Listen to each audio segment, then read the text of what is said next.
Yes, let's get started. Hi there, hope you're doing well. Yeah, in this video we are just going to go through a simple process of developing a model database. It's just a learning project.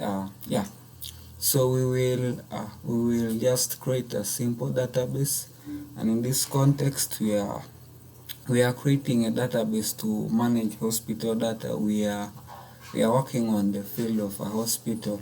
Yeah, so yeah, as I have said, our target field is a hospital. Yeah. Yeah, so in a hospital you will find several types of database systems. You can get one to track the finances. That one works in the finance department. In the administrative unit you can create a database. Yeah, that one will basically manage administrative issues, and you can create a disease management database. Yeah, so in this particular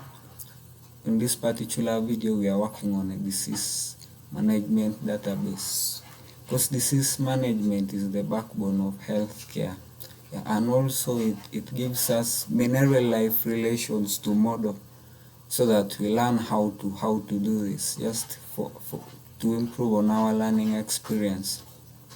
So basically, when you're developing a database, yeah, it's a business thing. So you must have what you want to develop it for. What is it you want to solve? So basically, in this context, we want to solve the cost of managing hospital data.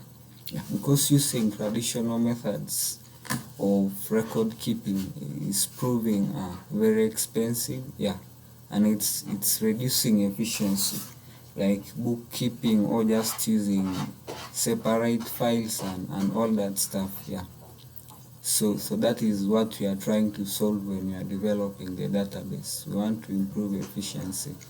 So when you're developing a system, you must have objectives. What is it you want to achieve in the meantime?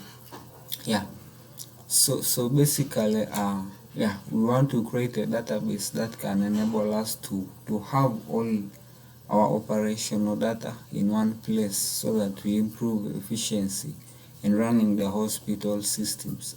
Yeah, so this is what we intend to achieve. Yeah, and each of these goals has its target users. So we can have, the system must enable us to control loading and manipulation and retrieval of patient data. That one is vital for the technical staff, like the doctors, the nurses, and the hospital managers. Also, we must be able to manage the hospital equipment, so that we allocate it to the patients. And yeah, the system should also have like a website to provide the general public with information about the hospital, the resources, and all that stuff. Yeah, and also to provide information about diseases, both to the hospital management and to the general public and to other stakeholders like the government, and also to provide information about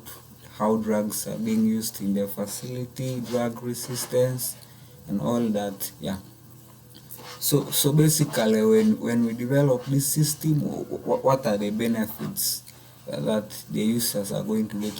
How will hospitals benefit from using the system? Yeah, so yeah, the first of such benefits is that there will be timely handling of diseases, because the operational data is streamlined. So you get that it is easier to prescribe, it is easier to handle patients, to provide care for the patients, and the operational costs are also reduced. Because you are having data in one place, you don't have to hire very many people to manage that data. You just manage it in one place. Then there is efficiency in running the hospital. Yeah, that one is just open. Yeah, there is efficiency, and also there is reduced workload, because you are a doctor and you still have to manage that will be too much work, so it reduces the workload on these guys. And also it provides information for other stakeholders like the government and donors and all that. So we just need a few requirements to develop this system. We need servers that will hold the data, we need just electricity, and also we need a network system that will provide remote access. Basically we will have people from outside trying to access the data from the hospital. Maybe a patient wants to make an appointment with a doctor, so we need to have a website for the organization. Then we connect this website to the database so that people outside are also able to access the services.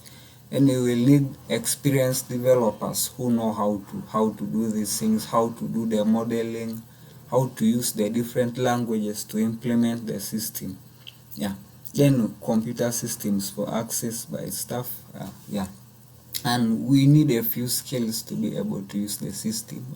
Just basic computing skills for staff and other common users like the patients and all that. Then for the people who will develop and manage, then they must have technical knowledge about database systems. That is much. So we are going to implement this particular system. So the detail of the implementation is that this database, for us to create a database of this type, then we have to use the relational model, because we are dealing with different entities, the doctors, the nurses and all that. So we have to use the relational model. And there are very many database management systems in the relational model, like Postgres, MySQL and all this. But MySQL is the best. It is the best to use for this purpose. Why? First, it is open source and very cheap. You don't have to look for complex licenses in order to use it. So even this will make the system cheap, such that even people from rural areas can afford. Then it's easy to use, and it has a large community of users in case you need any help. So we will have limitations in developing our system. So we will have to train staff so that they can transition from the old models to the new system. Then it depends on electric power. So in case of outages, there might be some troubles. Then there might be high initial costs in developing the system. And then also it's hard to create a complete model. We are modeling this system, but we don't know much about hospitals. So so the risks include, majorly it's about privacy of the patient's data. That is the most important thing we have to ensure, so that the patient's data is secure. So we just have tables like entities like patient, doctor, nurse, disease, equipment, drug and department. So these are our attributes, and we will have to connect them together using foreign keys so that we formulate our database. So basically that is much about it. So in the database we will have a few relations. These are the binary relations: doctor to department, doctor to patient, a doctor to nurses, and we can also have from patient to disease. Patient can have a disease and all that. Then we can have ternary, which are between three entities like doctor, nurse and a patient. Then quaternary, like a nurse to a patient to a drug. So basically we can do this implementation in MySQL and come up with this kind. This is a printout of all the relationships we can have here in the database. So that is much. And here we did some sample queries from the database. This one basically gets for us the wards and all their patients, the number of patients in them, which the management can use. This one can get us all the doctors and their contacts and their specialized field for the users, for the patients to use. Then also we can do advanced querying, like here we are getting the average age of pregnant mothers that visit the hospital. This can be used by the government and other stakeholders. So basically we can do a lot of querying, but yeah, this requires like deeper knowledge of SQL. So yeah, so here we are viewing patients, the drugs they have been given, their status, how are they improving, just for management issues. Then this is just a sample login page to our simple website. We will develop it using Java, then we host it on a servlet.